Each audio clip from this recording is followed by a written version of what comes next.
სწორედ მწვანე გარემოს მოსპობითა და ხაეროს დაბინძურებით გამოწვეული დაავადებების მკვეთრად მატებას ეხება კვლევა, რომელიც საერთაშორისო ეკონომიკური თანამშრომლობის ორგანიზაციამ ჩაატარა.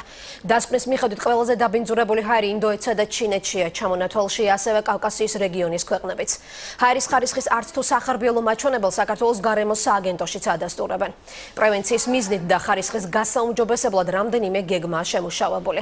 მათ შორისაა მანქანების სავალდებულო ტექ-დათვალიერება. რამდენჯერმე გადადებული პროცედურა მომავალი წლის მარტიდან ამოქმედდება.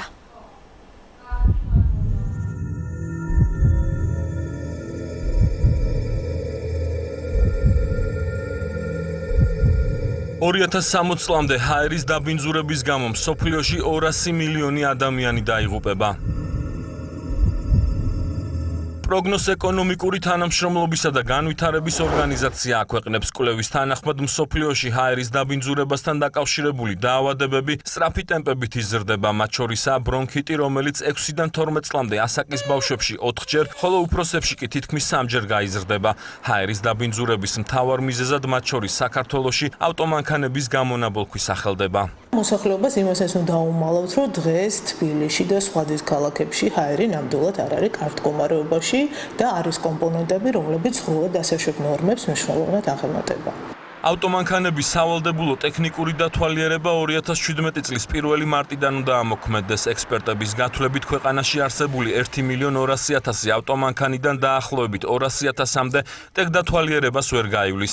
არასამთავრობოების განცხადებით ასევე უცნობი რჩება რაბედიელის რეგულაციის ამოქმედების შემდეგ გაჩერებულ და აღრიცხვიდან ჩამოსაწერ ავტომანქანებს. ძალიან ბევრ ქალაქში, რაიონში, სოფელში შევხვდებით ავტომობილებს, რომელიც ექსპლუატაციაში აღარ არის მიტოვებული და რეალურად არ ყავს პატრონი და არავინ არ არის შესაბამისი არც უწყება, არც კომპანია, რომელიც აი ამ ავტომობილებს მოუაშორებს საზოგადოებრივ ადგილებს და მოახდენს მის უტილიზაციას. გარემოს დაცვის და ბუნებრივი რესურსების სამინისტროში ამბობენ, რომ ავტომანქანების სავალდებულო ტექნიკური დათვალიერების ამოქმედების პერიოდი აღარ შეიცვლება და ის განსაზღვრულ ვადებში შევა ძალაში. მინისტრის მოადგილე კომპლექსურ სამუშაოებზე საუბრობს, სადაც არამხოლოდ ავტომანქანების უტილიზაციის სქემა, არამედ ახალ სტანდარტებზე ეტაპობრივად გადასვლის გეგმაც განიხილება. იქნება სპეციალური ავტომობილების სასაფლაო, სადაც ადამიანი მივა, ჩააბარებს, კიდევ არის ძალიან ბევრი მიმართულება, სადაც ჩვენ უკან არ დავიხევთ. ეს არის საწვავის ხარისხი, ეს არის მტვრის გენერაციის წყაროების შემცირება.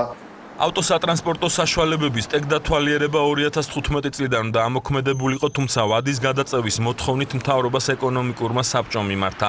საბოლოო გადაწყვეტილება პრემიერ-მინისტრმა მიიღო და ტექ-დათვალიერების ამოქმედების ვადად 2017 წლის 1 მარტი განისაზღვრა.